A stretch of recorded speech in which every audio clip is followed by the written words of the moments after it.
Bienvenue dans cette nouvelle vidéo Bullet Journal. On va faire mon mois d'août ensemble. Tu vas pouvoir voir que je vais faire un thème très simple, chill, vraiment des petites doodles basiques, des nuages, des étoiles, des arcs-en-ciel. Voilà, avoir mon mood, mais j'avais pas envie d'un truc très coloré. Tu vas voir d'ailleurs, je suis partie sur une palette de couleurs assez pastel. Voilà, donc j'espère que le rendu sera bien. Tu vas pouvoir voir également des pages qui vont être différentes des mois précédents parce que comme je suis en vacances actuellement, on est fin juillet début août, je suis en congé pour 10 jours donc je vais être un peu plus chill au niveau organisation, même si j'ai besoin de m'organiser. Je te récapitulerai tout à la fin pourquoi j'ai fait comme ça, mais du coup il y aura des anciennes pages d'il y a quelques années qui réapparaissent, des nouvelles qui réapparaissent aussi. J'espère que ça te plaira et c'est parti pour la suite en musique.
depuis le début, donc comme tu as pu le voir, j'ai fait un truc un peu chill, cocooning, je sais pas comment appeler ça, un peu abstrait, voilà. Des petites formes aléatoires par ici et là. Comme tu peux voir, ma page de garde avec mon tracker de sport qui m'aide beaucoup dans ma reprise du sport d'ailleurs. Ensuite, donc voilà, comme je te dis, des petits nuages, des petites étoiles, voilà, vraiment très chill. Ça ressemble un peu à mon fond d'écran d'ordinateur pour cet été, donc je me suis dit, c'est parfait en fait.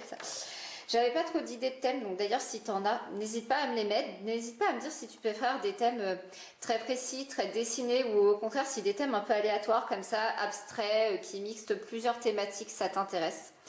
Ensuite, comme tu peux le voir, ça a changé. Je n'ai pas fait mon calendrier, voilà, en 2 pages comme je peux faire habituellement en vertical. J'ai fait une page perso, une page pro qui va être ma to-do list globale du mois. Et je vais voir comment je m'organise sur le mois puisque comme je te le disais en début de vidéo, je suis en congé. Donc ça va être un peu plus chill, je vais moins me mettre de pression et de deadline. Alors il y a des trucs, il y a des rendez-vous, des dates précises à faire. Mais ça va être un peu plus chill, donc je me suis dit qu'une grosse to-do list et je la coche au fur et à mesure du mois pour chaque partie, ça sera beaucoup plus simple. J'ai quand même fait, comme tu as pu le voir, un petit calendrier mensuel, format carré par rapport à la dernière fois, juste surtout pour y noter les rendez-vous ou des deadlines précises. Je fais des grosses cases, des fois que je vais y mettre autre chose, mais généralement je le remplis très peu, donc ça devrait suffire.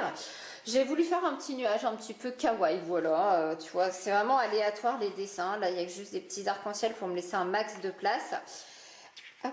Ensuite, j'ai fait une page de demi-futurologue, on peut appeler ça comme ça, pour avoir la fin de mon année, donc octobre, novembre et décembre, puisque je vais avoir des rendez-vous à prendre et il faut que je puisse les noter quelque part. Et de ce côté-ci, j'ai fait une page de prise de notes, de pense intelligent, pour noter soit un complément d'infos par rapport à ça, soit par rapport à mon mois. Voilà, et je pense en fonction de comment se goupille ma to-do, je referai peut-être une semaine, la semaine du 12 août, quand je reprends de congé après. Voilà, n'hésite pas à me dire ce que tu penses de ce thème. Donc j'ai volontairement fait pas la même couleur là et là en fond pour pouvoir repérer plus facilement ma page sur la tranche. Et je pense que je vais remettre un bout de washi tape comme j'ai pu le faire ici. Voilà, pour pouvoir retrouver tout de suite mon futur log précisément. Donc voilà ce petit planning du mois d'août, j'aime bien, c'est chill, c'est pastel, c'est coloré mais pastel, j'aime bien. En fait, je suis contente de ce thème. N'hésite pas à me dire ce que tu en as pensé, si tu as des idées de thématiques, à me rejoindre sur Instagram où j'essaye d'être plus présente que sur YouTube puisque j'ai toujours pas changé de caméra donc je ne peux pas te faire de vlog, tout ça. Mais je pense qu'il y a des vidéos coloriage qui vont arriver. Voilà, donc si ça te plaît, reste connecté, abonne-toi et je te souhaite de belles vacances si tu as la chance d'être en vacances. Bye bye!